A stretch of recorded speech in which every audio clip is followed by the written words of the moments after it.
우리 마가복음을 계속 하나님 나라 관점과 제자들의 관점에서 살펴보고 있습니다. 마가복음 하나님 나라를 우리 주님이 또한 세례 요한부터 하나님 나라를 선포하고 그리고 또한 예수님이 선포하시고 그 자리에 여전히 제자들이 하나님 나라를 선포하고 있습니다. 예수님은 제자들을 부르시고 그들을 통해서 사역을 하시고 그리고 지난 시간 훈련된 예수님의 제자들을 파송하셨습니다. 그래서 파송의 원리들을 우리가 지난 시간 살펴봤는데요, 파송의 원리는 둘씩, 그리고 또한 권능을 주셔서 세 번째는 책임져 주시는 그런 우리 주님의 모습을 우리는 살펴보았습니다. 그리고 오늘 본문은요, 예수님이 제자들을 파송하시는 원리와 그리고 파송해서 돌아온 그 제자들의 보고 사이에 오늘 헤롯과 그리고 세례 요한 이야기가 끼어들어가 있습니다.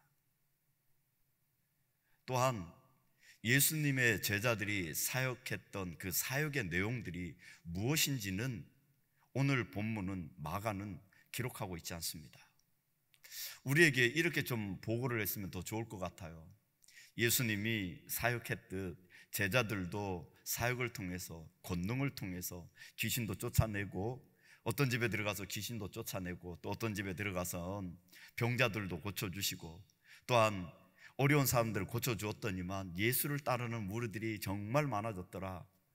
그리고 가는 곳곳마다 놀라운 일들이 벌어졌더라. 이 집에 갔더니 이런 일이, 저 집에 갔더니 저런 일이, 좀 이런 구체적인 일들이 담겨져야 되는데요, 그런 내용들은 없고 오늘 본문은 헤롯과 세례 요한의 이야기가 삽입되어 있습니다.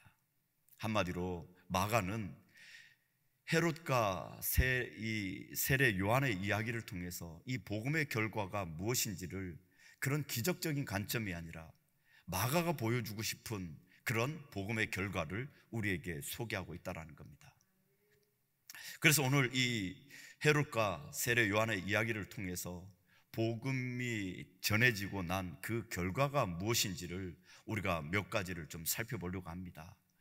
우리가 지난 시간에도 살펴보았는데요, 복음이 전파된 그 결과로서 제일 먼저는 예수 그리스도가 드러나게 됩니다. 우리 6장 11절에서 12절 말씀을 보면은요, 제자들이 나가서 회개하라 전파하고 많은 귀신을 쫓아내며 많은 병자들에게 기름을 발라 고치더라. 이 방식은 예수님이 복음을 전파했던 방식과 같습니다. 하나님 나라를 증거하고 가르쳐 주셨고 귀신을 쫓아내고 연약한 자들을 고쳐주시는 그 사건들을 통해서 주님이 하시고자 했던 것은요, 하나님 나라를 그리고 증거하고 계셨습니다. 그리고 우리가 또 살펴보았듯 그 하나님 나라의 왕은, 주인공은 누구시라고요? 예수님이시죠. 그러면 복음을 전하면 전할수록 누가 드러나게 되는 거죠? 예수님이 드러나게 되는 겁니다. 왜냐하면 하나님 나라, 그 왕의 실질적인 왕은 우리 주님이시다, 예수님이시다. 이 일이 그냥 제자들의 사역을 통해서 무엇을 해서가 아니라 그들의 사역을 통해서 자연스럽게 흘러나가는 것이 바로 예수 그리스도입니다. 우리 사도행전 11장 말씀에 보면 이런 말씀이 있습니다. 만남에, 여기서 만남에는 바나바가 사도 바울을 만난 겁니다. 만남에 안디옥에 데리고 와서 둘이 교회에 1년간 모여 있어 큰 무리를 가르쳤고 제자들이 안디옥에서 비로소 그리스도인이라 일컬음을 받게 되었더라. 그리스도인이라는 말이 언제 나왔느냐면요, 바로 사도행전 11장 안디옥 교회에서 하나님을, 예수 그리스도를 따르는 제자들을 향하여 그리스도인이라고 이렇게 칭함을 듣게 된 것입니다. 우리 사랑하는 성도님들, 하나님의 백성, 예수님의 제자, 하나님의 자녀, 이 모든 것들은 실제로 같은 의미입니다. 예수님을 따르는 제자들이 모여서 그들이 또한 복음을 증거하고 또 다양한 일들을 하지만 그들을 통해서 나타나는 것은 무엇이냐면요, 초대 안디옥 교회에서도 나타난 것처럼 그리스도입니다. 우리 사랑하는 성도님들, 우리의 삶을 통해서, 우리의 모습을 통해서 우리가 무엇을 의도해서 이것을 해서 예수 그리스도가 나타나는 게 아니고요, 그리스도인이라는 것은요, 내 안에서 그냥 이것을 해도 저것을 해도 무엇을 해도 내 안에서 나타나는 것, 그 결과물은 무엇이냐면 예수 그리스도입니다. 그러기에 세상 사람들은 우리를 향하여 그리스도인 이렇게 칭해주게 되어 있는 것입니다. 그러면 우리 사랑하는 성도님들, 우리 성도님들의 삶의 자리에서 다른 사람들이 당신은 정말 그리스도인입니다, 이런 이야기를 들으십니까? 이런 이야기를 못 듣는다면 우리의 신앙을, 우리의 삶을 점검해 보셔야 됩니다. 우리가 의도해서 내가 그리스도인이니까 이렇게 의도해서 이렇게 해야지, 이건 한계가 있습니다. 그리스도인이라고 칭함을 받는 것은요, 내 삶에서, 내 모습에서, 내 안에서 그냥 흘러나오는 것입니다. 제자들이 복음을 증거하러 나가서 예수를 만나고, 그리고 그들이 훈련을 받아 세상에 나갔더니, 복음을 증거했더니 제자들이 나타나는 게 아니고 그들을 통해서 나타나는 건, 드러나는 건 예수라는 겁니다. 우리 사랑하는 성도님들, 하나님의 백성, 예수님의 제자, 그들의 기본적인 삶의 형태, 기본 베이스는 제가 누누이 말씀드리고 예배 때마다 아마 얘기를 드릴 겁니다. 그 기본은, 그 근간은 나를 내려놓음, 자부정입니다. 하나님 나라는 내가 통치하는 나라가 아니라 우리 주님이, 하나님이 통치하는 나라이시기에 나를 내려놔야 하나님의 통치가 온전하게 임하게 되는 거죠. 그래서 이렇게 용어를 좀 바꿔보려고 합니다. 하나님의 백성, 예수님의 제자는 나를 꺾는 것입니다. 나를 부러뜨리는 겁니다. 내가 부러진 그 자리에 예수 그리스도와 접목된 나를 통하여 예수의 싹이 나고 예수의 꽃이 피고 예수의 향기가 나는 그 인생, 그들이 바로 그리스도인입니다.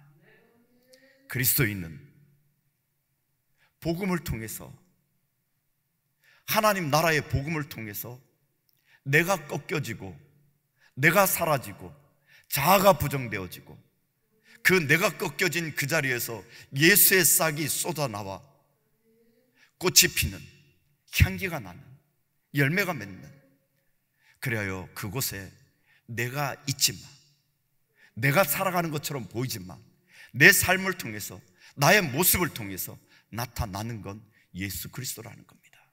철저하게 제자들의 복음 사역을 통해서 나타났던 것이 14절에요, 이에 예수의 이름이 드러난지라, 예수 그리스도가 나타나는 것입니다.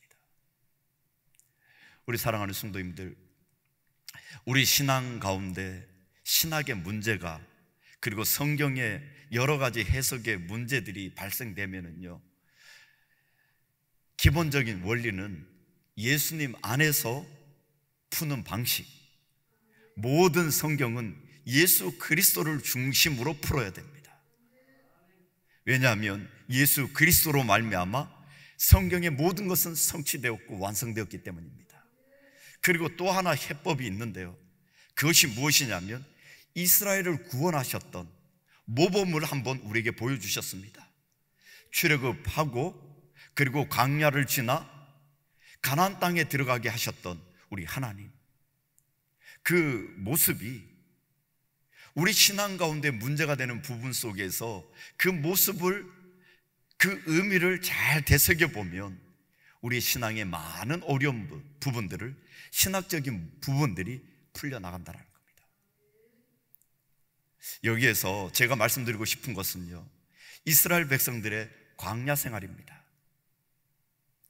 이스라엘 백성들이 광야 40년 동안 그들이 거기에서 할 수 있었던 것은요, 자신의 방식, 자신의 생각, 이것으로 광야를 살 수가 없습니다. 광야는 철저히 내 생각을 버리고 내 방법을 꺾고 내 생각을 꺾고 하나님께서 주시는 방법대로 하나님의 인도하심대로 살아가는 그 방식이 광야에서의 삶입니다. 우리 사랑하는 성도님들, 우리의 삶도 마찬가지입니다.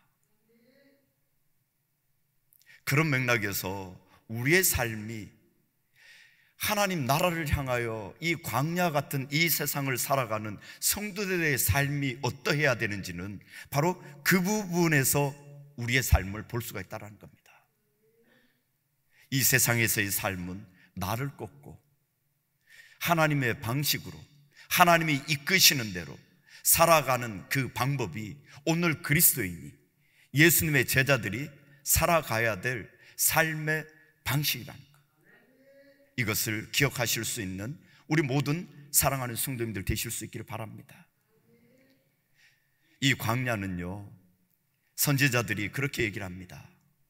광야는 이스라엘 백성들과 하나님과의 신혼생활이다. 그 정도로 이스라엘 백성들과 하나님과의 뜨거운 사랑이 있었던 그곳이 실제로는 어려운 시간같이 보이지만 그것이 신혼생활이었다는 겁니다. 우리 신앙의 노정들을 한번 뒤돌아보시면은요, 특별히 우리 어르신들 30년, 40년 신앙생활을 해서 어려운 시간들을 보내왔지만 지금 뒤돌아보니 그 어려웠을 때 그 시간이 내가 예수님과 함께 신혼살림을 했던 그 시간이었고 하나님을 뜨겁게 사랑했던 그 시간이었다라는 걸 우리는 알 수 있을 줄로 믿습니다. 그들이 가나안 땅 들어가서요, 이스라엘 백성들이 왕을 요구합니다. 그때 사무엘이 대노합니다. 그렇지만 하나님은 이스라엘 백성들의 요구대로 왕을 주십니다. 사울을 주고 다윗을 주고 열왕들을 세워주시죠. 그러나 그것을 통해서 하나님은 이렇게 말씀하십니다. 열왕들을 너희들이 원하는 방식대로 세워줬지만 너희들이 원하는 그 나라가 이루어지더냐? 그 왕들로는 안 되어진다는 겁니다. 너희들이 원하는 방식, 너희들의 방식대로 왕을 세워줬고 그들이 통치해 보았지만 안 된다는 겁니다. 그래서요, 그 정점에 누구를 보내주신 거죠? 바로 하나님 나라의 왕이신, 대리 통치자이신 예수 그리스도를 이 땅 가운데 왕으로 보내주셨습니다. 그리고 그 왕으로 우리의 삶의 왕을 삼고 살아가는 그 삶이 바로 하나님의 자녀 그리스도인이라고 우리에게 말씀해 주십니다. 그러나 사랑하는 성도님들, 이스라엘 백성들은요, 가나안 땅 들어가기까지도 하나님을 계속 거부합니다. 가나안 땅 들어가서도 하나님을 계속 거부합니다. 그리고 우리에게 다 보여주셨지만 이스라엘보다 우리에게 더 많은 부분을 보여주셨고 말씀해 주셨지만 여전히 우리 또한 예수 그리스도를, 하나님을 밀어냅니다. 나를 꺾는 게 아니고 꺾어야 될 그 자리에 예수를 꺾고 하나님을 꺾고 나를 세우는 거죠. 우리 주님이 드러나야 될 그 자리에 주님이 드러나지 않고 내가 드러나는 거죠. 복음이 전해진 그곳에, 하나님 나라의 복음이 들려지고 전해지고 나타난 그 자리 속엔 예수 그리스도가, 하나님이 만왕의 왕으로 그가 드러나야 되는데 여전히 우리는 우리의 삶 속에서 내 욕심 때문에 하나님을 꺾어버리고 나를 세워 하나님의 영광된 그 자리를 우리가 내가 차지하는 그런 경향들이 우리에게 있다라는 사실을 다시 한번 기억하실 수 있는 우리 사랑하는 성도님들 되실 수 있기를 축원드립니다. 한번 점검해 보십시오. 수많은 메시지로 수많은 시간 제가 성도님들에게 성경은, 말씀은 여러 가지 각도로 볼 수 있지만 그 중에 하나, 왕이 누구냐, 이 맥락에서 우리 성경 전체를 볼 수가 있는데요, 왕이 누구십니까? 왕이 내가 아닌데 왜 왕처럼 행동하십니까? 왜 자꾸 내가 왕이 되려고 합니까? 그리스도인은요, 철저히 나를 내려놓는 사람입니다. 그리고 주님을 왕으로 세우는 그런 사람들입니다. 그래서 그리스도인들은요, 나를 세우지 않고 우리를 세우고 너를 세우는 겁니다. 그것이 바로 하나님을 세우는 자리이기 때문에요. 오늘날 이 시대는 개인주의가 팽배되어 있습니다. 퍼스트 모더니즘의 가장 특징 중에 특징은요, 바로 개인주의입니다. 그것도 극대화된 개인주의.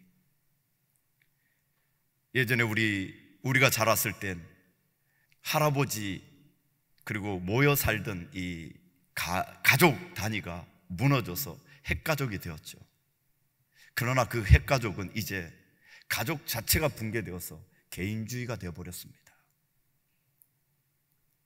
그러나 하나님은 우리에게 개인주의를 말하지 않습니다. 이 개인화된 이 시대 속에 하나님은 우리에게 요구하시는 건 바로 우리라는 겁니다. 그러기에 이 개인주의화된 이 시대 속에 이 병폐를 막을 수 있는 것, 고칠 수 있는 방법, 그것은요, 하나님 말씀에 하나님의 원리대로 회복하고 돌아오는 그 길입니다. 오늘날 우리 젊은 세대들은요, 아주 개인주의가 팽배되어 있습니다. 나만 편하면 됩니다. 그리고 내가 이루고자 하는 것, 그것만 이루면 됩니다. 내가 벌어서 가족을, 자녀를, 아내와 남편을 위해서 쓰는 것, 그거보다 내 꿈을 위해서, 나를 위해서 사용하기를 원합니다. 그러나 우리 기독교는, 우리 그리스도인들의 모습은요, 내가 아닙니다. 요즘 계속 말씀을 드리지만 너, 나, 우리, 나라, 우리입니다. 바로 우리 공동체, 하나님 나라. 이런 부분에서 우리 사랑하는 성도님들, 오늘날 코로나19로 인해서 유튜브로 영상 예배로 지금 예배를 피치 못해 드리는 분들이 있습니다. 충분히 이해가 되고 그리고 존중해야 됩니다. 그러나 참으로 이런 시대가 오래되면 오래될수록 마음이 힘들고 목사로서 어려운 점이 있습니다. 그것은 무엇이냐면요, 개인주의의 팽배와 코로나19를 통해서 신앙도 각자 집에서 개인화되는 이런 신앙으로 고착화되지는 않나, 이것이 우려스럽고 이것이 걱정이 되는 것입니다. 교회는요, 공동체입니다. 예수 그리스도의 몸을 세우는 곳입니다. 계속 말씀을 드리지만 성찬은 그래서 그런 맥락에서 함께 예배하며 예수 그리스도의 살과 피를 나누며 우리가 형제됨을, 우리가 한 공동체됨을, 예수 안에서 한 몸임을 날마다 공포하고 선포하고 그것을 느끼며 살아가는 그것이, 예배하는 그것이 바로 예배 가운데 날마다 있어야 되는 겁니다. 이 예배 또한 이제는 개인주의화 되어버릴 수 있다는 겁니다. 이 부분이 우리가 우려해야 될 부분이고, 이 부분을 위해서 우리가 기도해야 됩니다. 우리 사랑하는 성도님들, 복음이 들어가면은요, 내가 꺾이고 내가 내려집니다. 그리고 상대방을 배려합니다. 상대방을 존중합니다. 상대방을 세워줍니다. 내 이익보다 공동체의 이익을, 교회의 몸을 세우는 걸 더 소중하게 여깁니다. 우리 어렸을 때 그렇게 배우지 않았나요? 내가 아니라 나라라고. 그래서 충을, 효를 그렇게 강조했는데요, 오늘날은요, 충과 효보다, 하나님 나라 공동체보다 나가 더 커지고 있습니다. 혹시 우리 사랑하는 성도님들, 내가 예수보다 더 커져 있습니까? 내가 하나님 나라 천국보다 더 큽니까? 이 부분을 정확하게 점검하시길 바랍니다. 내가 크다면 아직 복음의 영향력 아래, 복음의 능력 아래 내가 온전히 서지 못한 것입니다. 복음의 능력이 내게 임하면, 하나님의 나라의 천국 복음이 내게 임하면 나는 사라지고 하나님만이, 우리 주님만이 높여지는, 내가 의도해서가 아니라 내 몸 자체에서 스스로 그런 것들이 발산되어지고 나타나는 그런 인생으로, 그런 그리스도인으로 세워진다라는 사실을 기억하실 수 있는 우리 모든 사랑하는 성도님들 되실 수 있기를 축원드립니다.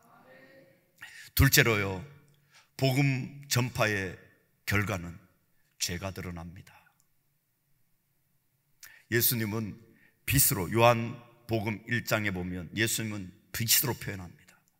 빛이 이 땅 가운데 옵니다. 빛이 오면 어둠이 드러나고 어둠이 보여집니다. 빛이 없었을 때는요, 아무것도 분간할 수 없고 어둠인지 빛인지도 모릅니다. 그러나 빛이 들어오면 어둠이 무엇인지 정확하게 구분이 됩니다. 우리 가운데 빛으로 주님이, 복음으로 우리에게 주님이 다가오십니다. 그러면 우리 안에 있는 죄들이 그냥 드러나는 겁니다. 밝혀지는 겁니다. 보여지는 것입니다. 나타나는 것입니다. 이것이 바로 복음의 능력입니다. 그리고 복음이 들어오면 어둠 가운데 붙들려 살았던, 내가 여태까지 붙들고 살았던 그 모든 것들을 놓게 됩니다. 어둠 가운데 통치받았던, 어둠의 세력 가운데 통치받았던 그 모든 것들을 놔버립니다. 그리고 새로운 것들을 붙잡죠. 그것이 무엇입니까? 예수 그리스도입니다. 그러기에 예수 그리스도만이 나타나게 되는 것이죠. 오늘 말씀을 보면 헤롯과 세례 요한의 이야기가 나옵니다. 오늘 세례 요한이 헤롯의 죄를 드러냅니다. 그것을 계속 얘기를 합니다. 오늘 말씀을 보면 17절에요, 전에 헤롯이 자기 동생 빌립의 아내 헤로디아에게 장가든 고로 이 여자를 위하여 사람을 보내어 요한을 잡아 옥에 가두었으니 이는 요한이 헤롯에게 말하되 동생의 아내를 취한 것이 옳지 않다 하였습니다. 예수님이 나타나고 복음이 선포되니까 예수님이 드러난 겁니다. 그랬더니 많은 사람들이 이렇게 얘기합니다. 저가 누구냐? 여러 사람들이 이렇게 얘기합니다. 엘리야다, 선지자 중에 한 사람이다. 그런데 헤롯은요, 세례 요한이 살아났다. 그 세례 요한은 바로 오늘 등장한 헤롯이 죽이게 되는데요, 이 헤롯은 예수님이 태어났을 당시의 헤롯 대왕이 아니라 그 헤롯 대왕의 아들이 바로 오늘 본문의 헤롯입니다. 헤롯 안티파스. 그가 여기에 나타나는 헤로디아를 아내로 삼는데요, 이 헤로디아는 바로 이복 형제의 딸입니다. 한마디로 조카인 거죠. 거기에다가 빌립은 이복 형입니다. 형수인 조카를 자기 아내 삼은 거죠. 이 일에 대해서 세례 요한은 계속 그를 꾸짖습니다. 그래서 오늘 18절 말씀에요, 이는 요한이 헤롯에게 말하되, 이 말하다는 미완료 시제인데요, 미완료 시제라는 건 한 번 이야기하고 끝난 것이 아니라 지속적으로 계속 얘기하고 있는 겁니다. 세례 요한이 헤롯에게 보면 또 만날 때마다, 그리고 이야기할 때마다 헤롯의 죄를 계속 지적하는 겁니다. 그랬더니 오늘 여기 헤로디아가 이것을 견디지 못하는 겁니다. 그래서 죽이고 싶었는데요, 그러나 헤롯은 20절에요, 헤롯이 요한을 의롭고 거룩한 사람으로 알고 두려워하여 보호하며 또 그의 말을 들을 때에 크게 번민하면서도 달갑게 들음이러라. 그런데 이 얘기를 달갑게 듣고 있습니다. 여기에서 세례 요한은 두 가지 죄를 지금 헤롯에게 이야기합니다. 첫 번째는요, 출애굽기 20장 말씀인데요, 출애굽기 20장 17절에 10계명의 마지막 계명입니다. 남의 아내를 탐내지 말라. 그 첫 번째 부분을 이야기하고 있고, 두 번째는요, 레위기법인데요, 레위기에선 형제의 아내를 범하지 말라라고 얘기합니다. 한마디로 근친상간하지 말라라는 겁니다. 이웃집 아내를 범하지도 말고 근친상간도 안 된다라는 거죠. 두 가지 죄가 지금 이 헤롯에게 있다라는 겁니다. 그것을 계속 지적하고 있는 겁니다. 그랬더니 마음이 많이 불편한 거죠. 그러나 그 마음에는 계속 찔림이 있었습니다. 그러나 그를 존중해서 죽이지 못하고 감옥에 가둬둡니다. 그러던 어느 날, 헤롯의 생일날, 헤로디아드의 딸 살로메가 아주 춤을 추며 아버지의 마음을 자극을 하죠. 그래서 살로메에게 이렇게 얘기합니다. 너가 원하는 것이 무엇이냐? 땅의 절반이라도 주겠다. 그때 살로메가 어머니에게 찾아가서 엄마, 내가 무엇을 아빠에게 요구할까요? 그랬더니 세례 요한의 목을 달라 해라. 그래서 세례 요한이 죽은 것입니다. 복음이 들어갔습니다. 하나님 나라의 복음이 헤롯에게도 들어갔습니다. 그랬더니 그가 예전에 지었던 죄가 생각이 나는 겁니다. 자기의 죄를 드러내는 그 사람, 세례 요한을 죽였더니 이제 끝난 줄 알았는데 그 사람을 죽인다고 죄가 해결되는 것이 아니라는 겁니다.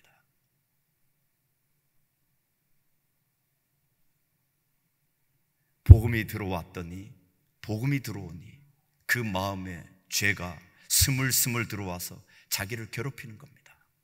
세례 요한이 다시 살아났는가 보다. 사랑하는 성도님들, 평양 대부흥의 시작은 회개로부터 시작됐습니다.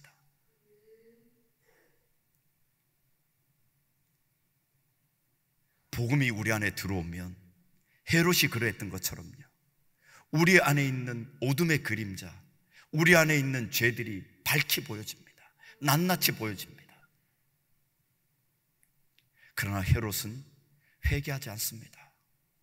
자기의 죄로 통회하지 않습니다. 그 사람을 죽이는 것으로, 나의 죄를 고백하는 사람을 없애는 것으로 죄가 없어지는 게 아닙니다. 그 죄를 덮는다고 덮어지는 것이 아닙니다. 그러면 이 죄를 해결할 수 있는 방법이 무엇인가요? 바로 예수 그리스도를 영접해야 됩니다. 복음이 들어왔습니다. 헤롯에게 복음이 들어왔더니 그 마음이 너무너무 힘든 겁니다. 그러나 그는 통회하지 않고 회개하지 않습니다. 예수를 영접하지 않습니다. 우리 안에 우리의 모습들이 말씀을 통해서, 성령을 통해서 하나님께서 우리의 모습들을 보여주실 겁니다. 우리는 날마다 그래서 말씀을 통해서, 성령을 통해서 우리의 모습들을 늘 점검해 보셔야 됩니다. 그러나 그 죄를 해결할 수 있는 방법은 우리의 힘으로, 우리의 능력으로, 우리의 방법으로 되어지는 것이 아닙니다. 아무리 우리가 죽이려고 하고 우리가 해결했다고 해도 예수가 아니고선, 예수님의 십자가의 능력이 아니고선 우리의 죄가 해결되지 않는다라는 겁니다. 우리의 죄는 예수 그리스도의 보혈로서만, 예수 그리스도의 그 능력 앞에서만 우리의 죄가 해결될 수 있다라는 사실을 기억하실 수 있는 우리 사랑하는 성도님들 되실 수 있기를 축원드립니다. 또한 이 헤롯과 세례 요한의 이야기를 통해서 우리가 한 가지 좀 묵상해 보아야 될 부분이 있습니다. 그것은 무엇이냐면요, 죄를 드러내는 것, 죄의 죄됨을 드러낼 수 있는 것, 이것이 바로 그리스도인입니다. 우리는요, 여러 가지 이유로 거짓을 거짓되게 드러내지 못합니다. 때때로요, 우리의 연약함 때문에. 그런데 그 연약함을 이렇게 가장하기도 합니다. 사랑이다고. 내가 저 사람을 사랑했기에 저의 허물을 덮어준다고, 저의 거짓을 덮어준다고. 사랑이 아니라 우리의 연약함일 수 있습니다. 우리의 연약함과 사랑을 정확하게 구별하셔야 됩니다. 이 당대에 이 지역의 최고의 권위자는 헤롯입니다. 갈릴리의 분봉왕으로 갈릴리 지역의 최고의 권위자는 헤롯입니다. 그 헤롯의 죄를 세례 요한은 담대하게 드러냅니다. 지속적으로 드러냅니다. 너 잘못했다라고 얘기할 수 있습니다. 그리스도인, 그냥 그리스도인이 되는 게 아니라 잘못 앞에서 잘못이다고 이야기할 수 있는 용기가 있어야 되는 거죠. 그러기 위해서는 우리는 진리와 거짓이 무엇인지를 우리는 구분해내야 됩니다. 그리고 또한 이 거짓을 드러내는 데는요, 지혜가 필요합니다. 무작정 드러내면, 폭로하면 그것이 좋은 일인가? 그러나 우리 사랑하는 성도님들, 때때로 사랑으로 덮을 수도 있어야 됩니다. 참 어려운 일입니다. 그러기에 우리에겐 분별의 영을 하나님 앞에 구해야 됩니다.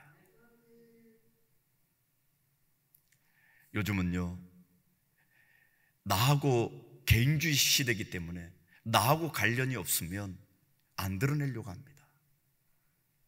왜냐하면 그것이 나를 불편하게 하거든요.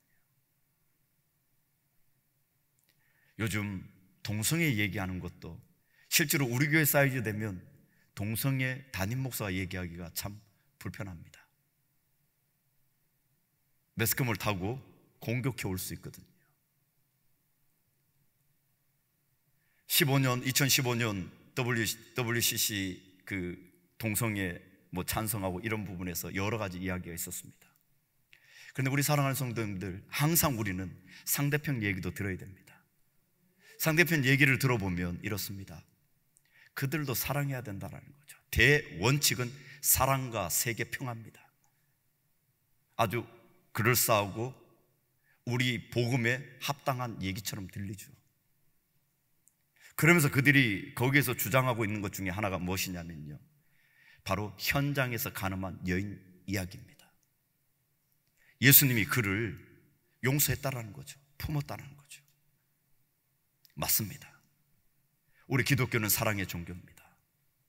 그런데 우리가 거기에서 그 이야기에서 그 스토리에서 놓치고 있는 게 있습니다. 그것이 무엇이냐면요, 그 여인의 죄는 다 드러났습니다. 만천하에 드러났습니다. 예수님이 그 여인을 끌어안지 않으면 그 여인은 설 수가 없습니다. 그러기에 그 여인을 하나님은 한 영혼을 위해서 끌어안으신 거죠. 누가 그 여인을 향하여 돌을 던질 수 있습니까? 우리 주님이 아니면 그 여인은 그 자리에서 죽을 수밖에 없습니다. 우리 사랑하는 성도님들, 동성애는 동성애자를 반대하는 게 아닙니다. 우리가 범죄를 하고 우리가 죄를 짓듯 그들도 우리는 수용해야 됩니다. 교회 공동체에서 모든 죄인들이 다 모여있는 것 아닙니까? 살인죄도 강도도 그들 또한 우리는 수용해야 됩니다. 그러나 우리가 원하는 건 그것이 죄라는 겁니다. 그리고 그 부분을 회개해야 된다는 거죠. 동성애자들을 우리가 거부하는 게 아니라 그들도 복음의 대상으로 복음을 듣고 복음 앞에서 그것이 죄인지를 깨달아야 된다는 겁니다. 이것이 복음의 능력입니다.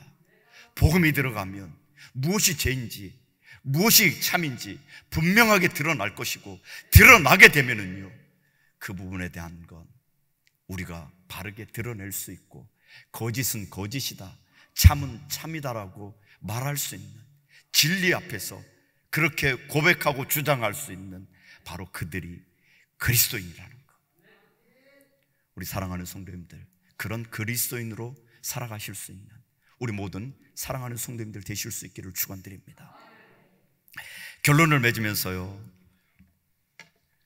우리 사랑하는 성도님들, 복음을 전도한 결과, 그 결과가 좋지 않을 수 있습니다. 오늘 세례 요한이 복음을 증거했고 제자들도 복음을 증거했습니다. 그러나 그들의 말로는 세상적으로 보면 비참합니다. 그들의 말로는 다 비참하게 죽었습니다. 십자가에 못 박혀 죽고 단두대에서 칼에 목을 베어 죽고 뭐 다양한 방법으로 다 죽었습니다. 그러나 세상 사람들은 비참하게 보지만 우리 그리스도인들은 사도 바울을, 베드로를, 그리고 오늘 여기 있는 세례 요한을 정말 고귀하고 대단한 신앙의 소유자다라고 우리는 다 그렇게 인정을 합니다. 그렇게 인정하시지 않는 분들은 아무도 없을 겁니다. 그러면서 우리는 이렇게 얘기합니다. 목사님, 사도들이니까 그럴 수 있고 목사님은 그렇게 사십시오. 그러나 나는 못 삽니다.